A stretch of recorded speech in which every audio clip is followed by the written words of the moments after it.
మత ప్రాతిపదికన ఎవరైనా దాడులు చేయాలన్న ఆలోచన చేసినా అనుకోని చెదురుమదర సంఘటనలు ఏవైనా జరిగినా ప్రభుత్వం కఠినంగా అణిచివేసింది. అట్లాంటి వాళ్ళ పట్ల అప్రమత్తంగా ఈరోజు మా ప్రభుత్వం వ్యవహరిస్తున్నది. తొందరలోనే శాసనసభలో హేట్రెడ్ స్పీచ్ మీద కూడా చట్టాన్ని తెస్తాం.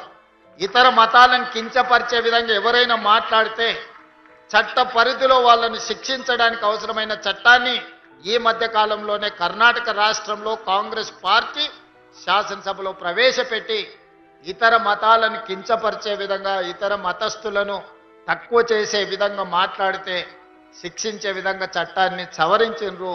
తొందరలోనే తెలంగాణ రాష్ట్రంలో కూడా బడ్జెట్ సమావేశాలలో ఆ చట్టాన్ని తీసుకొచ్చి అన్ని మతాలకు సమానమైన హక్కును అధికారాన్ని వాళ్ళ యొక్క మతాన్ని వాళ్ళు ఆచరించే స్వేచ్ఛను తెలంగాణ రాష్ట్ర ప్రభుత్వం అందిస్తుంది అని చెప్పి నేను ఈ సందర్భంగా తెలియజేస్తున్నా.